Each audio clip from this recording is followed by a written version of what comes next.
It's been a journey, y'all. It has been a mother journey. Today, yes, that is right, today is my 1 year anniversary of starting Tretinoin. I personally think that deserves a cake, a birthday party, something. You know what? Just give me a second. Just give me a second. The Tretinoin fairy came last night and brought me a cupcake. She's so sweet. She's actually not that sweet. I deserve this.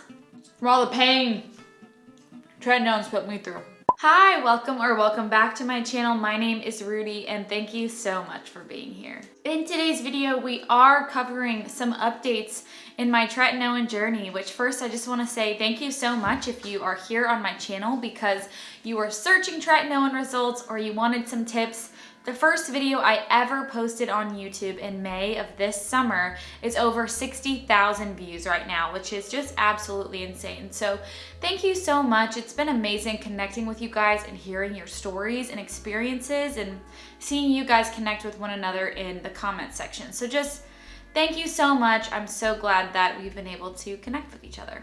In today's video, I want to cover not only my updates on Tretinoin, but some of the lessons I've learned since my original video in May, some ups and downs with hardship, and just some of those longer lasting effects of using Tretinoin and where I'm at with those. As mentioned, if you are interested in learning about the early stages of my Tretinoin journey, how I started, and talking a little bit more about my purge, I will list that video up above, and I'll also include my Tretinoin playlist down below. But today's video is going to be a little bit different. We're going to talk about scarring, hyperpigmentation, and then some issues I've had since I filmed that last video in May. Please subscribe if you haven't already. We talk about more than just Tretinoin on this channel, if you would believe it.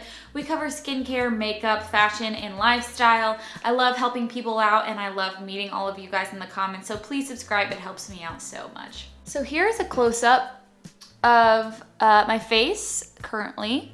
I do have a little bit of concealer on, some bronzer, blush, highlighter, and a lip color, but I just wanted to really give you a close-up so you could see what we're looking at a year in, and we'll talk. Before we dive into talking about some of the main points in this video, I did want to quickly share with you my routine with Tretinoin. I do use Tretinoin 0.025% and I use it every 3 nights consistently for a year at this point. There was 1 month this summer in which I did not use my Tretinoin, and I'll completely explain that in just a bit, but just know that's really where I'm at right now with my usage. If you're interested in my full routine with what products I use and in what order with my Tretinoin, I do have an evening skincare routine already listed on this channel, so I can link that down below. So the first thing that I wanted to cover is going over an update on my hyperpigmentation and acne scarring from the past. This is something that I've been recently noticing and I've been super happy with my results. I'm going to be posting pictures throughout this entire video and I will do a close-up here in a minute, but most of the hyperpigmentation that I have is actually on my cheeks, especially on my left cheek, where I just have an area of my face where I continue to get zits over and over. It's just always been that way since I was a teenager. The right side of my face literally has had maybe 3 pimples ever, but my left side continues to get pimples. I also do have a few scars along my chin, and by scars I just mean hyperpigmentation. I don't actually have any concrete physical scars from cystic acne because that's just not something that I really experience. I did, however, get a physical scar during my purging period. I got a huge cystic zit on my forehead and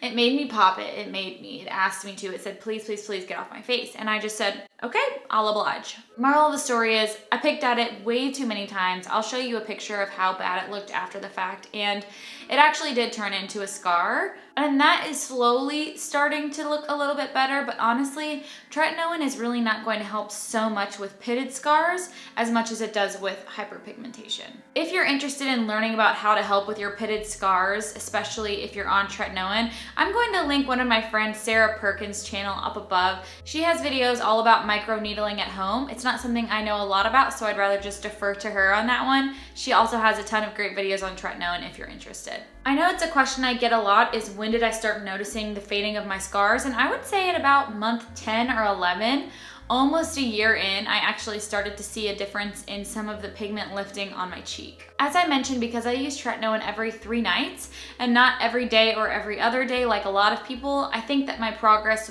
with my hyperpigmentation is probably a little slower than most people's. Every 3 days is just what my skin can handle and what I feel comfortable with, so I'm fine with weighing out the pros and cons of having a slower fade of my scars if that means that my face isn't freaking out and being irritated all the time. So you just kind of have to weigh your options on usage versus hyperpigmentation fading. As I mentioned, I am super happy with this. Honestly, I did not go on tretinoin to help with my hyperpigmentation, but it's just been a great sort of side effect that's come along with it, and I'm really looking forward to see how these lift even further in the next year. Honestly, the biggest and most important thing that I want to talk about in this video is the idea of still breaking out while you're on tretinoin. I don't know about you, but when I first started, I was sort of under the impression that tretinoin would never let me have another breakout again. Once it cured my acne, it would never come back, and once I was through with my purge, I would never see another zit again. This is simply not the case, unfortunately. Tretinoin is an amazing and very strong medication that can do awesome things for your skin, but it is not a cure-all, and I want to talk about an experience that I just had this summer that really blew that up in my face and taught me that the skin is very sensitive no matter what it's on, and it can change at the drop of a dime. I got a comment recently from an awesome subscriber here mentioning that I'm really hard on myself and my skin in my videos even though it looks really good. And I do agree, I think I am pretty hard on myself, but it's because, as you know, when you live with acne, there's always a chance that it's gonna come back. So we're very hypercritical of ourselves, and I wanna talk about the experience in which it did come back for me this summer. I wanna preface by saying, my adult acne really started flaring up to the point of being prescribed tretinoin last summer in end of July, beginning of August is when I was prescribed. After my purge, I had a few times where I was dealing with blackheads or zits, but it was never anything substantial until July of this year. I went to visit my sister in Tallahassee. I'll actually post the video down below of us doing a get ready with me together. But while I was there, I noticed that I was seeing a few pimples crop up, and I was like, this is unusual for me, but whatever, I'm just gonna continue on my tretinoin journey and whatever. By the time I came back to Nashville, things were getting worse by the day. I started noticing small little pimples crop up just like they did last summer before I was prescribed tretinoin, and I can't tell you how much it hurt my confidence and my confidence in this drug that I've been on for a year. I thought to myself, wait a second, I thought for certain this was not gonna happen again. Why did I go through all of this if this is just going to happen again? I know you can relate to this when I say that I spiraled out of control and I did way too much at once, which actually made my skin so much worse. I convinced myself that I had fungal acne. So this is me realizing that I might have fungal acne. I started putting shampoo on my face, I bought sulfur, I bought oils. None of those things make sense, and also, I didn't call my dermatologist right away. That experience actually is why I created the video 10 skincare habits that I needed to break, because I needed a reminder to myself of what I was doing and why it wasn't working. I finally took the plunge after a lot of irritation and went to the dermatologist to talk about what was going on. Honestly, I wish I would have done it at the very beginning, because you know what? It was a simple conversation, and since going, I have so much more peace with tretinoin and what it means for me, and I hope that it can help you too. My dermatologist simply stated that tretinoin can help your skin from forming pimples, and it can help create an environment for clear skin and healthy skin, but it's not impossible to experience a breakout every once in a while, depending on your environment, your stress, and tons of other factors that, tretinoin just can't predict. If you are experiencing fungal acne or hormonal acne or acne from stress or from humidity or from the summer heat, all of which could totally have been what I was dealing with, tretinoin's gonna be able to do its best to help you and to get through it quickly, but it can't prevent everything. At the end of the day, I was prescribed clindamycin lotion and ketoconazole for possible fungal acne. I ended up not using tretinoin for a month, so that was almost all of July. and only using those two products morning and night, which helped me clear up my skin so much. Since being on those products and starting to clear up, I went back on my tretinoin, and now I'm here every 3 nights again, working up that tolerance and starting to put it back into my routine. If you want an entire video on my experience with partial fungal acne, partially bacterial acne, because sometimes when you have fungal acne, it can be a mix of both things. It's not usually as simple as it's one or the other. Let me know. I have a lot of stuff filmed during that time already. I look cuckoo crazy, but I'm happy to post it. The moral of the story that I'm trying to get across here is that if something comes up while you're on tretinoin, it's either 1, best to continue on with your routine and just see what happens in time, or 2, talk to your dermatologist. I want you to avoid going over the top with products like I did, because you know that that's not gonna help, especially when we have very compromised skin because of our tretinoin use. Tretinoin is not a miracle drug. I said that in my first video, and I just want you to fully understand that and comprehend that if you have acne and you've lived with acne, as I've said in the past, it's a relationship that we have with one another, and it's something that we'll probably deal with for a long time in our life. If you feel like you need some emotional encouragement or help during your purge or during a time of stress with your acne, I really encourage you to watch my Getting Through Your Purge video, where I talk about some of my emotional experiences with acne, and I really hope it helps you. Okay, now that we've gone through the emotional portion of the video, let's answer some of my most frequently asked questions from my comments, and hopefully I can help some of you out. I get a lot of people sending me their experience and asking me if I think that they're at the end of their purge. I'm gonna share my experience of how the tail end of my purge happened and how I knew I was on the up and up. I'm not saying that this is the same for everyone, but it was a good sign for me to know that clear skin was coming. So first, I mentioned in my purge video that I had a lot of small acne all over my forehead and my cheeks, but it started to move into cystic acne in the 2nd month, and by the end of the 2nd month, I had mostly the worst right in the center of my forehead, and it was starting to go away and fade like a bullseye almost. I remember distinctly the last day before my purge started to lift. I experienced a lot of very small on the surface pustules that I believe were either an irritated like surface level rash that was kind of working through my system, or it was the surface level acne that was left that was still working its way up to the surface. After that weird experience, the next day when I woke up, most of my acne was gone. I'm not kidding, it was almost like in one day. I'm going to post some before and after pictures of that night and the next morning, but within a week, there was a huge decrease in new pimples popping up. It's hard to tell when your purge is truly ending because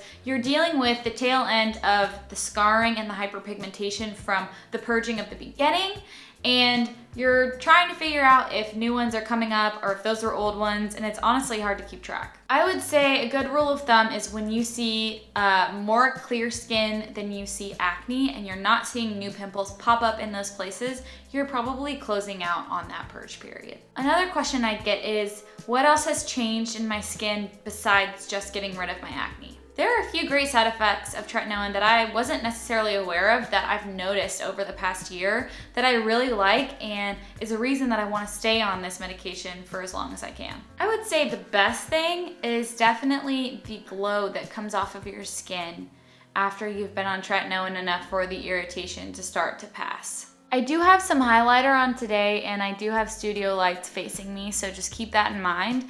But I absolutely think that there is a more natural glow to my skin that just comes off in such a beautiful way in photos and even in real life. Along with that glow is a reduction in the texture of my skin, which is amazing, and it is so cool to see that happen. Once my acne faded and I was using tretinoin all over my face, so not only on my forehead, but on the places that I don't necessarily experience acne, I was seeing my skin smooth out in such a beautiful way. Tretinoin does not remove your pores, first of all. Pores cannot be shrunk, pores are never gonna go away, but everything just looked a little bit more clear and a little bit more.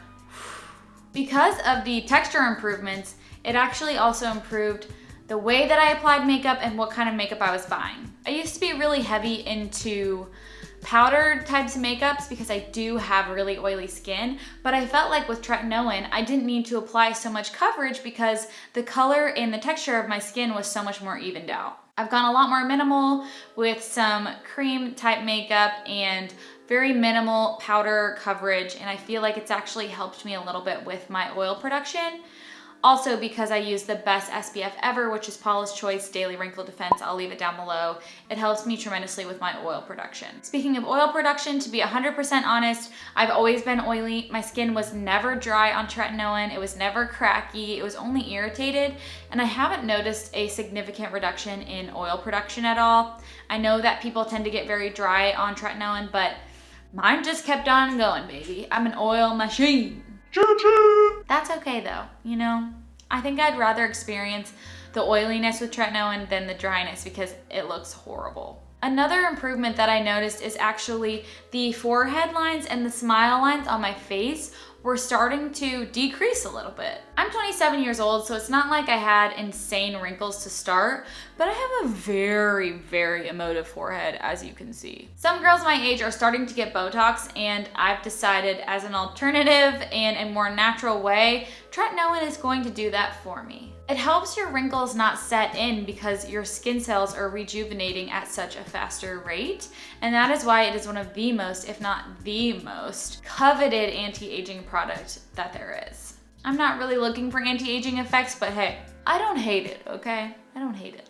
I used to be really insecure about my smile lines because they are large, because I love to smile. On top of that, I was wearing a lot of powder makeup, like I said, and so they were really set in whenever I would smile. From using Tretinoin and more cream products and not setting my skin as much, those smile lines have all but disappeared, and it is awesome to see. The last question that I get in the form of experiences and people sharing how upset they are and wondering if it's worth it. And I can say with almost 100% certainty that I personally believe it was worth it for me. There's been a lot of pain and hardship in using Tretinoin, but honestly, I think that the good outweighs the bad. I know it's not for everyone, and that's totally fine, but if you can make it through the purge and if you can make it through those hard beginning moments, this is a product that can truly change your skin in a way that no other can. There is a reason that it is so highly coveted in dermatology. There is a reason that people pay an insane amount of money for it outside of insurance. And if you can use it and you have access to it and you feel like it's helping, I would really encourage you to continue on because it can do amazing things for your skin. I can't believe I'm a year in. If I looked back at myself, 10 months ago, crying, being so upset about my skin, I wish you could see where I was at now. I hope this helps you in some way. As always, I am always answering questions down in the comments below. I love interacting with you guys and hearing from you, so please let me know if you have any questions on my journey or on Tretinoin in general. I'm happy to answer them, and I will see you guys really soon in the next video. Bye!